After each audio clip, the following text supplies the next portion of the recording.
Bienvenue dans notre nouvel épisode de 361, le podcast de l'agence Neno, première agence conseil en attractivité.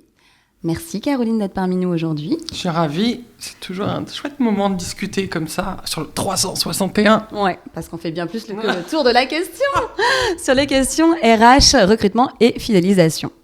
Alors Caroline, nous on t'a rencontré dans le cadre d'un événement qu'on a organisé avec l'un de nos clients et tu es intervenue sur une question clé, en particulier chez eux, mais que toutes les entreprises finalement rencontrent, de l'intergénérationnel. Et pour parler un peu de toi, justement, tu as fait plus de 20 ans en tant que communicante, marketing, notamment dans le luxe.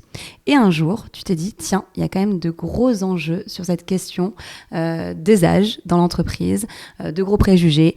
Et tu t'es dit, je vais monter une expertise là-dessus et monter surtout mon cabinet sur l'intergénérationnel. Et nous, c'est vrai que c'est un sujet aussi très important qu'on adresse régulièrement avec notamment une expertise qu'on a développée avec Angélique, qui est directrice conseil chez nous, parce qu'on sait qu'il y a de plus en plus effectivement de difficultés de recrutement, des gens qui partent de plus en plus tard à la retraite, et aussi l'arrivée de jeunes sur le marché. Et donc, il y a un vrai enjeu là-dessus de comment faire coexister ces générations. Et je vais te poser la première question, qui est un peu toujours la question un poil à gratter. Est-ce qu'il y a vraiment un enjeu d'intergénérationnel dans les entreprises ? À partir du moment où le capital humain est multigénérationnel, donc il y a plusieurs générations, autant en profiter.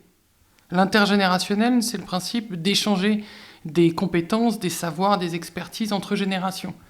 Donc à partir du moment où, dans une entreprise, globalement, 90% d'entre elles ont plusieurs générations, mon parti pris, c'est de dire autant capitaliser sur ces multigénérations pour faire des frictions générationnelles et pour produire de l'énergie. Sinon, tu crées des silos, sinon tu entretiens la conflictualité entre les générations qui sont toujours persuadées de détenir la vérité. Et en fait, à chaque fois que chaque collaborateur plus âgé regarde la nouvelle génération en se disant « Mon Dieu, jamais j'aurais fait ça à mon époque, etc. » C'est pas que celle d'aujourd'hui qui se dit ça. Elles se sont toutes dit ça. L'arrivée du rock'n'roll et le reste a toujours perturbé beaucoup les plus anciens. Voilà, donc il n'y a rien de nouveau. Donc il y a quand même un petit choc générationnel à chaque fois. Est-ce qu'on peut parler de choc, justement ? Non, moi je ne parle pas de choc de génération, je parle de choc des évidences. Ce qui te paraît évident à toi n'est pas évident pour l'autre. Donc quand il y a des conflits dans l'entreprise, c'est rarement contre l'autre.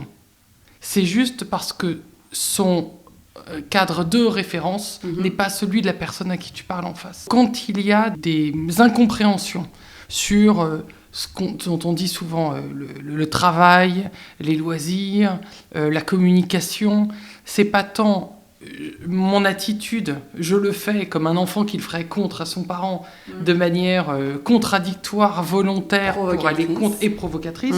C'est juste que mon point de référence et mon niveau de gravité, mon point central, il est là, il n'est pas là. Il n'est pas le même que toi. Donc je ne le fais pas. Alors, bien sûr, certains... Alors, il y a cette... je crois d'ailleurs en avoir parlé quand j'avais fait mon intervention pour le PMU, qui était... chaque génération se pose en s'opposant. Mais la réalité, c'est qu'elles ne le font pas pour mettre mal ou pour... volontairement ou pour agresser ou pour déstabiliser. Elles le font... premier niveau, pas égoïstement, pour leur propre... parce que c'est leur évidence, c'est comme ça, tu vois. Donc, c'est déjà ce premier truc d'essayer de se dire, ok, c'est pas contre moi. Ouais, déjà poser ce fait-là. C'est pour ça que c'est pas un choc de génération, c'est un choc des évidences pour moi. Ok. Si on revenait déjà le mot intergénérationnel, pour toi, c'est quoi ? Comment tu le définis ? C'est l'échange de services, de produits, d'informations, de connaissances entre deux générations, c'est-à-dire deux gens qui sont contemporains, qui n'ont pas le même âge, mais qui sont vivants. Contrairement au transgénérationnel, qui pourrait être le transfert de traumatismes, d'anecdotes, d'histoires transmises de grands-parents derrière grands-parents à travers des bouquins, des récits, etc. Tu vois ? Okay. Là, c'est vraiment intergénérationnel, c'est qu'on est présent et on se le partage. Dans un même écosystème. Entreprise, famille, société, voilà, mais on est ensemble. Ouais. S'il y a deux préjugés sur cette question intergénérationnelle qui te font régulièrement lever les yeux au ciel, c'est quoi ? Je vais mettre les deux pieds dans le plat. Au plus simple, les jeunes sont fainéants. Voilà. Donc désengagés et fainéants. Okay. On l'entend tout le temps et partout. Je pense qu'on l'entend au quotidien, nous, chez nos clients. Voilà. Et de l'autre côté, un préjugé vis-à-vis des plus âgés qui serait Bah, encore une fois, je mets les pieds dans le plat, ils sont has-been et ils sont déconnectés. Enfin, Ils sont pas innovants, ils sont pas au fait. Et en fait, tu sais à quoi ça me fait penser? C'est un peu le place aux jeunes, place aux vieux, quoi. Dans le bus, c'est place aux vieux, dans les entreprises, c'est place aux jeunes. Oui, c'est ça. Okay, donc, espèce de rapport au jeunisme symptomatique dans les entreprises, où on part du principe que la jeunesse, ça c'est du jeunisme par exemple, la jeunesse est synonyme de créativité, d'innovation, d'énergie. Et donc, t'entends que par contrario, les plus âgés, non. Ok. Et ça, c'est un vrai sujet sur lequel on travaille beaucoup parce qu'on vient aussi beaucoup nous chercher. Nous, en tant qu'agence de com RH, on vient souvent nous chercher en nous disant comment on fait pour parler aux jeunes. Qu'est-ce que veulent les jeunes? Comme si les jeunes étaient une entité unique. Non, et que tous les jeunes étaient exactement similaires, alors qu'effectivement, il y a une diversité de jeunes, il y a une diversité de seniors. Alors, je ne sais pas comment on les appelle d'ailleurs en entreprise. Mais non, mais c'est ça en fait, tu vois, quand tu demandais les généralités, les biais, en fait, le premier biais, c'est celui-là que j'aurais dû mentionner tout de suite, c'est en fait la génération, le fait de nommer cette génération de jeunes, la Gen Z, qui, je le rappelle, sont des gamins qui ont entre 14 et 28 ans, pas beaucoup de ressemblances, ne serait-ce que dans les relations. Entre 14 et 28 ans déjà. C'est ça, 14 et 28 ans, c'est très large. Et puis, je doute qu'il y ait des enfants de 14 ans qui soient embauchés dans les boîtes. Donc, c'est difficile de parler dans l'entreprise de Gen Z.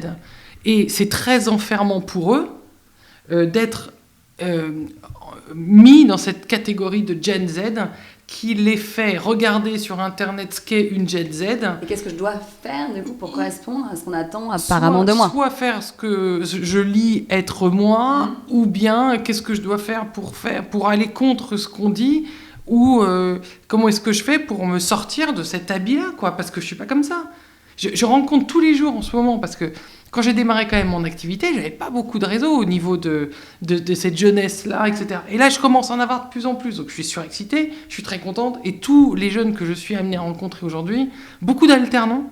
Et ça me fait marrer parce qu'il y en a une de chez vous d'ailleurs qui était Agathe, chez canon. Agathe Châtel. Beaucoup elle était bossé. Top.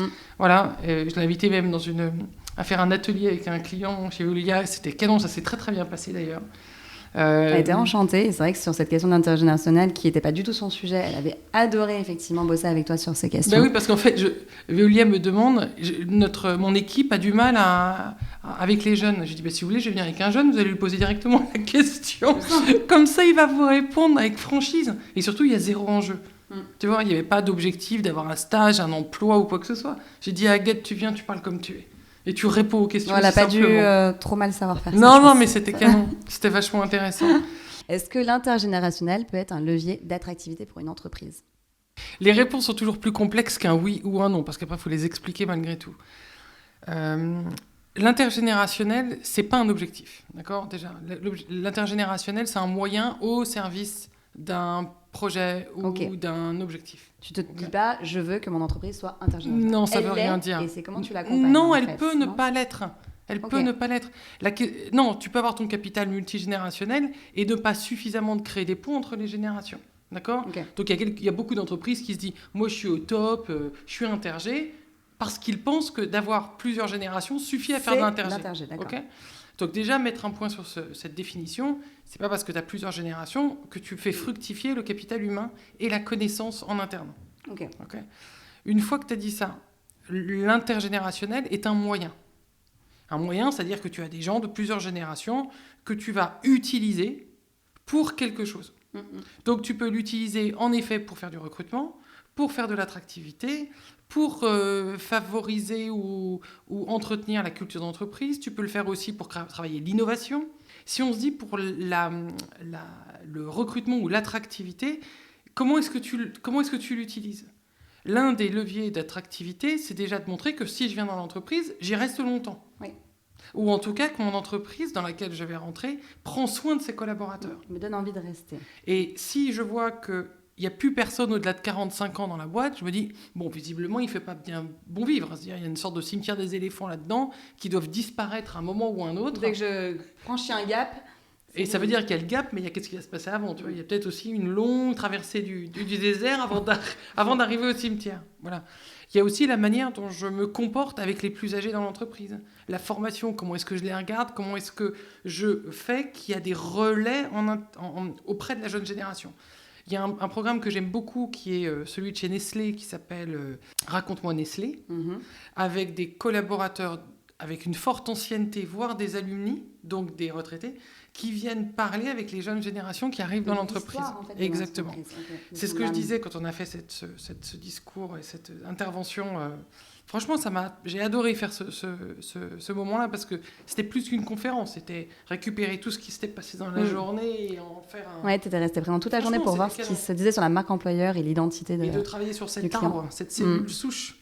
Et que quand tu arrives dans une entreprise, tu n'es que de passage, tu ne vas pas y rester des années. Et tu ne vas pas à toi seul, à moins peut-être d'être le DG, et encore, il faut avoir tout ton comité qui te suit, mais avoir une vraie incidence sur la stratégie, sur l'ADN de la boîte.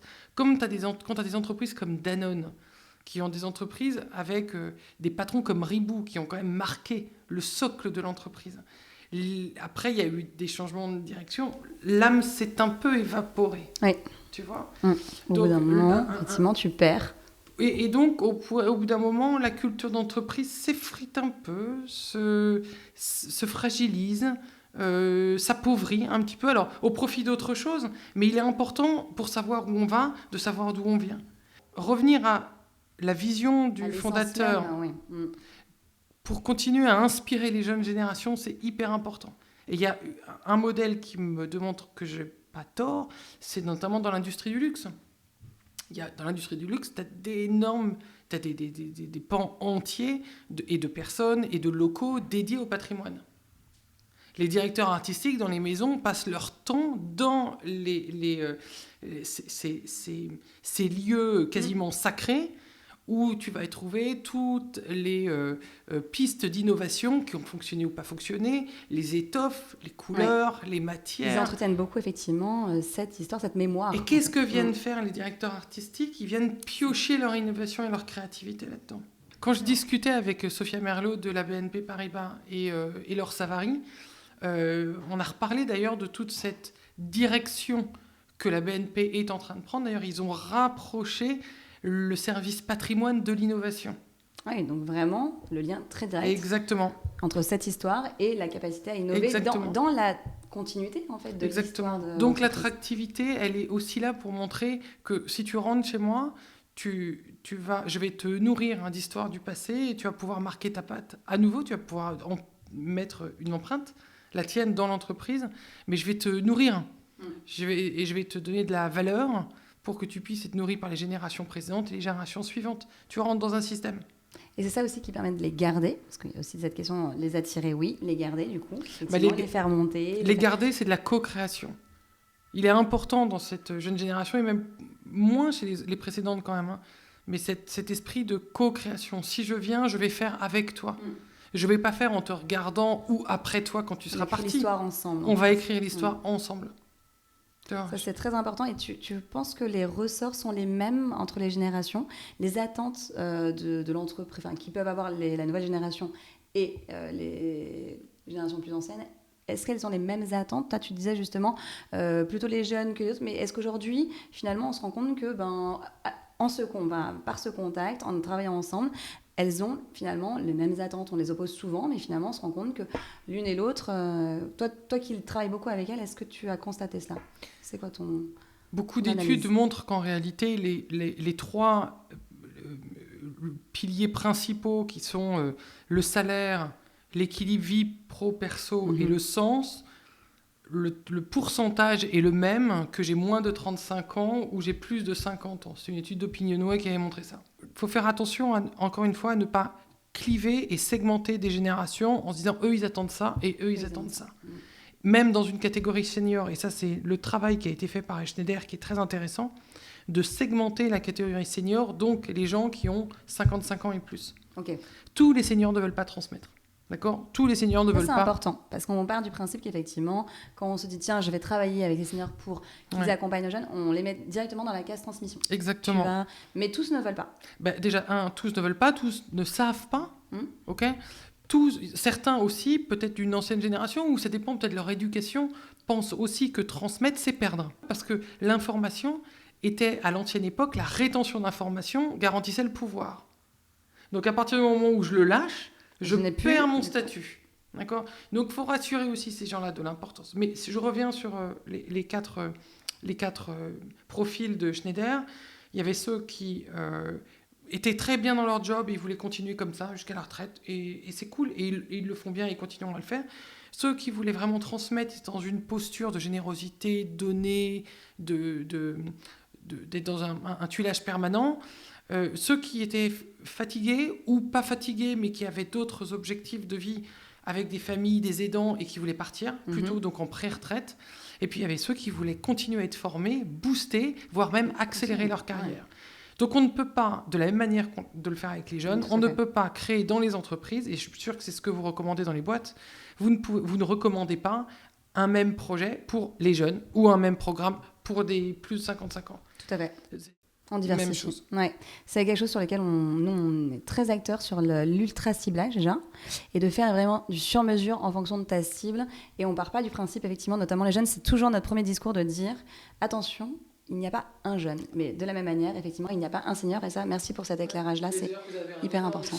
Est-ce que tu as un exemple où la dynamique intergénérationnelle a vraiment permis de retrouver un sens dans l'entreprise ou de retrouver une dynamique collective, ou est-ce que, par ton expertise et ton expérience... Déjà, restons humbles.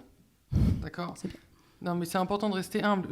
Jamais j'oserais annoncer que par une action, une initiative, une conférence ou même un programme qui a duré 5 mois, nous avons réduit le taux de turnover, augmenté le taux de recrutement, etc. D'accord ? L'entreprise, comme n'importe quelle chose autour de toi, dépend d'un mix, d'un environnement. C'est multifactoriel. C'est multifactoriel. Donc moi, avec mes approches, je suis une pierre dans l'édifice, une partie de la solution qui favorise un certain nombre d'interactions dans l'entreprise. D'accord ? Et il est vrai, toute modestie gardée, les résultats sont très bons sur les populations qui sont consultées a posteriori. Okay ? J'en veux pour preuve un programme que j'ai mis en place avec Laurent Depont, qui est mon partenaire fidèle, quelqu'un avec qui j'adore travailler, qui s'appelle Laurent Depont, qui est un spécialiste des sciences cognitives. Et on a travaillé ensemble sur un programme qui s'appelait Senjun, Senior Junior. Okay. Senjun, voilà, qui était un nom qu'on n'a pas trouvé nous, qui nous a été donné par Karine Legras, qui était la patronne du learning de Microsoft en France. Okay. Qui lui-même avait été donné par une des équipes de l'équipe de Maria School. Tu vois, donc comme quoi c'est un vrai travail d'équipe. Et donc on a monté un programme de 6 mois de développement personnel basé sur l'intergénérationnel. Okay. Donc on a réuni une équipe de 25 personnes, certains de moins de 30 ans, d'autres de plus de 55 ans, qui faisaient le même bilan. Nous voulons plus de formation, nous voulons plus de visibilité sur la suite. Okay. Et Karine a eu cette bonne idée de se dire, plutôt que de leur donner des réponses individuellement ou par génération, elle m'a appelé, elle me dit, et si on les mettait ensemble ? Je dis, déjà, très bonne réaction. Puis derrière, nous, on a conçu un programme. Un programme qui a combiné du co-développement intergénérationnel, qui a cartonné. Je pense que ça a été ça fait partie des plus grands moments de tout le format. Ils ont compris à quel point ils avaient quelque chose à apporter. Tous. Et à quel point ils avaient des angles morts. En général, tu arrives à adresser une grande partie des collaborateurs. C'est du volontariat, pardon. Toujours. C'est eux qui dessinent. Volontariat désigné. Donc ils sont d'accord pour venir. D'accord ? Et puis c'était un programme expérimental. On a travaillé également sur un programme d'innovation. Donc on a donné à ce groupe-là, et on l'a divisé en 3, pour 3 groupes, parce que c'est bien de susciter un peu de la friction aussi. On a donné une problématique business dont il fallait apporter des réponses. D'accord ? Et ce que j'ai trouvé canon, c'est que pendant leur réflexion auxquelles on a assisté, un certain nombre, il y avait des jeunes qui arrivaient, qui disaient « faut faire ça, ça manque dans l'entreprise ». Donc, si tu oublies toutes les plus âgées, tu te serais dit « bon, allez-y ». Et puis, tu avais les plus âgés qui étaient « les mecs, ça existe ». On t'a pas attendu, en fait. Mais c'est où ? Ça a été monté il y a 10 ans, ça a duré 2 ans, mais ça n'a pas réussi. Mais pourquoi ? Et donc là, on rentre dans les dossiers. On se dit, tiens, finalement, on a Pas relancer. Pourquoi relancer et comment? Pourquoi ça n'a pas fonctionné? Ouais, Donc si ça n'a pas fonctionné il y a 2 ans, qu'est-ce qu'on doit faire de différent cette fois-ci pour que cette fois-ci ça fonctionne? Et c'est là où je vois à quel point la combinaison générationnelle produit des effets. Parce que c'est vrai que tu as toujours l'initiative, on le met en place, finalement on se rend compte que ça... Tu n'as pas forcément l'énergie de revenir dessus et de te dire on change, alors qu'effectivement les nouvelles générations vont se dire ah bah ok, tu l'as mis en place, on apprend de ce qui s'est passé, de prétexte quoi, et puis on remet en place, on revient dessus, on a l'énergie de le remettre, de relancer la machine. On le remet et en écoutant ceux qui ont plus d'ancienneté, qui ont vu ce qui s'est passé, qui ont vu le projet peut-être... flancher par faute de soutien, de ressources, de temps. Et dans ces cas-là, on dit OK, donc si ça, c'est ça et ça qui n'allait pas, donc cette fois-ci, il faut... C'est sur ça qu'il faut maintenant tout d'un coup, vigilant. chacun dans l'équipe apporte de la lumière sur les angles morts de l'un ou de l'autre. Et en fait, tu te rends compte qu'il y a quelque chose de plus fort derrière. C'est que la réalité, c'est qu'il n'y a pas... C'est finalement pas un problème d'âge. Quand je fais de l'intergé, c'est finalement pas l'âge que je recherche. C'est en fait de mettre ensemble des gens qui ont des durées d'ancienneté et de fidélité à l'entreprise différentes. Donc des gens qui sont là depuis très longtemps et des gens qui sont là depuis beaucoup moins longtemps. C'est pour ça que c'est toujours compliqué de savoir quel est un senior, la définition même du senior. C'est senior dans l'entreprise, senior dans l'âge. Souvent, ça se confond un peu, mais pas toujours. Tu peux avoir des gens qui sont là depuis 15 ans et qui ont donc mais qui ont 50, 45 ans, 15 ans. 15 ans, 30 ans. Mais il y en a qui sont arrivés après leurs études, qui ont fait, tu vois, leurs études après, qui sont là depuis 23, ils ont 23 ans, ils ont 40 ans, ils ont quasiment 20 ans d'ancienneté avec quelqu'un qui a 35 ans, qui sera là depuis 4 ans. C'est ça. Donc toi, généralement, quand tu parles du coup de senior, tu parles de senior dans l'entreprise, plutôt. C'est souvent ça se recoupe souvent. Beaucoup, ouais. Mais de toute façon, alors soit on parle de senior, et dans ces cas-là, c'est 55 ans. Ouais. Si c'est la perception de la seniorité dans l'entreprise, elle est perçue à partir de 45 ans dans beaucoup de boîtes. Tu peux être senior à 35 ans en étant sportif.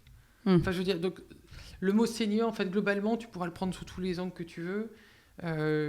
Tu peux être consultant senior et très bien vu. Donc le mot senior, c'est pas tant ça, c'est pas le sujet. Enfin, se dire qu'il y a un problème sur le mot senior, c'est détourner les yeux sur... Enfin, c'est faire exprès de pas comprendre. Le problème, c'est qu'il y a un vrai problème de reconnaissance de la seniorité dans les entreprises en France parce que c'est culturel. Mais c'est tout, c'est pas grave. C'est lié à quoi? Toi, le ressort de ça, c'est quoi?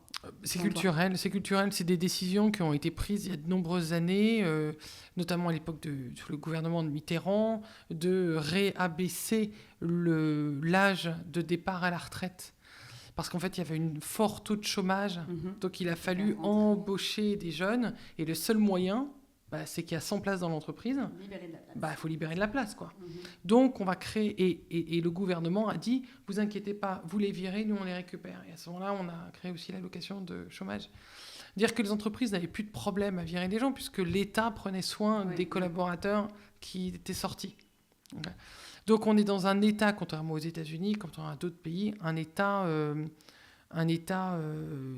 support, un État qui prend soin, tu vois.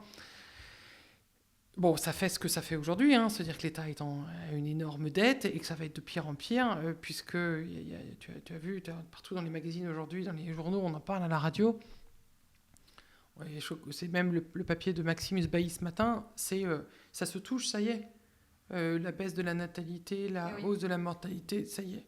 Enfin, c'est pas la hausse de la mortalité, pardon, c'est la hausse du taux de vieillissement. Enfin, donc là, on a un vrai sujet. On ne pourra pas faire des enfants dans 2 ans. Donc chaque jour qui passe, c'est des enfants en moins qu'on aura sur le marché du travail dans 25 ans. Donc seules les entreprises visionnaires qui commencent à prendre le sujet maintenant, c'est tôt. Je comprends qu'on ne sait déjà pas gérer l'écologie. Donc alors parler d'un truc qui est encore complètement nouveau, ça risque d'être compliqué pour certains. Mais justement, c'est quoi les blocages? Aujourd'hui, quand tu parles de ton métier, de ton expertise, quels sont les blocages que tu vois encore de la part des dirigeants, des managers? Est-ce que la question liée à l'âge, tout simplement, est encore un tabou? C'est quoi le blocage en entreprise de parler, d'aborder et de prendre à bras le corps ce sujet? Déjà, ça reste toujours le seul tabou encore autorisé. On a encore le droit de refuser des vieux dans une équipe parce qu'ils sont a priori has-been ou trop chers, sans être allé un peu plus. Mais je reçois plein de textos de copains, de copines qui me disent « Regarde les retours qu'on a ». De l'autre côté, il y a, et c'est les Filles du Figaro ce matin, il n'y a jamais eu autant d'emplois des personnes de 55 ans et plus en France. Donc tout le travail qui a été mené depuis 20 ans fait est fait, ça commence à fonctionner. Preuve en est aussi toutes les associations et fédérations qui sont nées. Le Club Landois fait beaucoup pour ça. Sur ces sujets spécifiquement. Sur ces sujets de l'emploi des seniors. Pour accompagner. Moi, je suis très investi. Je suis au conseil d'administration aussi. Et leur porte-parole de l'association Senior Force Plus, qui crée d'ailleurs son événement le 11 décembre cette année. On y travaille beaucoup. On attend 800 personnes là, au CESE. C'est dire l'intérêt sur le sujet quand même. Ouais. Non, mais c'est beaucoup, notamment les entreprises, les DRH, parce que nous, on veut faire bouger les boîtes. On a créé un senior score.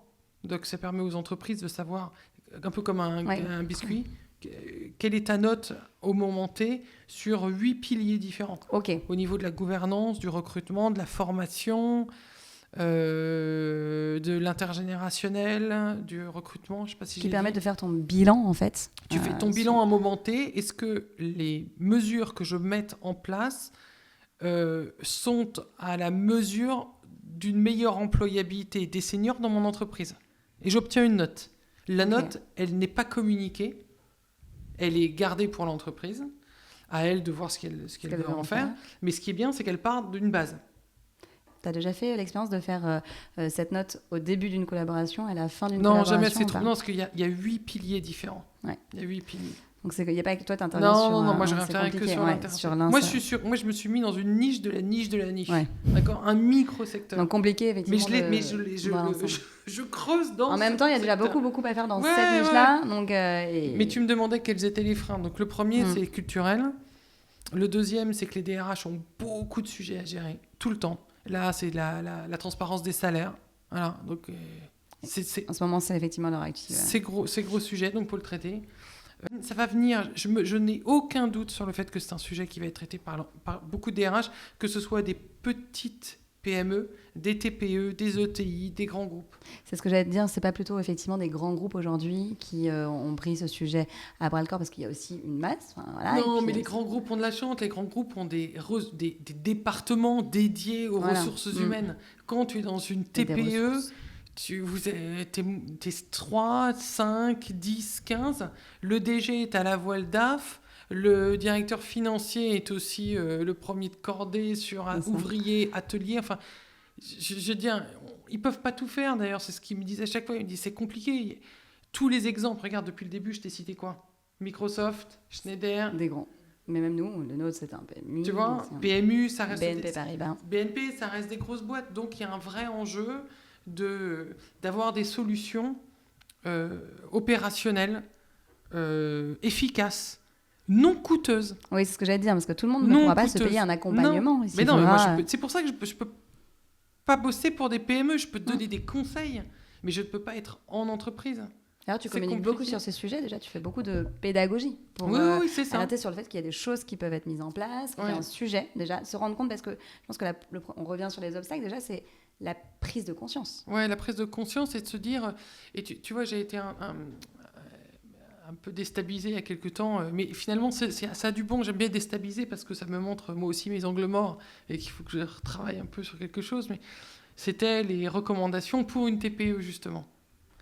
Et j'ai manqué... Et ce jour-là, j'ai manqué de réactivité. Parce que j'ai argumenté et j'ai essayé de trouver des solutions. Et j'ai oublié une chose, qui était de répondre à la question que moi, je t'ai posée tout à l'heure. C'est quoi votre objectif? Ouais. C'est quoi le problème, en fait? Quel est ton besoin? C'est quoi, en fait? Où est le problème, là? Et c'est quoi votre objectif? Parce que là, c'est limite, je peux sortir mon carte et j'ai 100 mesures. Mais laquelle va aller? Pour toi. Pour vous, pour toi, pour ta situation. Où est le problème? Et en fait, alors, donc ça a été très apprenant. Je me refuse de répondre maintenant à des questions de donnez-moi une idée. De manière générique, en fait. Enfin, je veux bien, je vais donner toujours les mêmes idées, les trois plus classiques: le reverse mentoring, le mentoring, le tuilage, le co-développement intergé. Ok. Bon, il faut de l'organisation, il faut que ça s'équipe. Mais pour votre problème à vous, il faut qu'on discute. Voilà, exactement. Okay. Faut qu'on discute. Encore une fois, et ça, je pense vraiment que je vais le faire, c'est-à-dire discuter avec les patrons de PME et de dire, mais vraiment, et je le fais avec grand plaisir, discutons, expliquez-moi. Et après, je vous aide. Déjà, je vous aiderai à voir ce que vous n'avez pas encore vu, pour que vous puissiez vous-même trouver votre solution. ça, accompagnement sur mesure, c'est aussi ce qu'on fait. Je pense que c'est ce qui marche le mieux de toute façon. Oui, tout ne peut pas être déclinable non, c'est clair pour chacun. Est-ce que tu peux revenir juste sur les jeunes seniors? Qu'est-ce qui est aujourd'hui le plus gros malentendu en entreprise entre eux? Parce qu'on parle des blocages, là on a parlé des blocages pour les dirigeants. Et là, vas-y. La transparence. La transparence. Tu t'y attendais pas à celle-là. Ah oui, non, j'avais plein d'idées reçues justement, mais pas celle-ci. La transparence, figure-toi. Alors qu'est-ce que tu mets derrière? La transparence, c'est la transparence de ce que je ressens, la transparence de ce que je sais, la transparence de ce que je veux. Les anciennes générations ne disent rien. Disent pas. Disent pas ce qu'elles ressentent, elles disent pas ce qu'elles veulent. Il faut deviner. Elles disent pas quels sont les objectifs, les projets. Elles disent moins. Tu dois savoir. Elles disent pas leurs défauts et elles disent pas surtout qu'elles ont besoin d'aide. Parce que ça fait partie du secret de ceux qui savent. Encore une fois, je prends des pincettes, pas tous. Oui.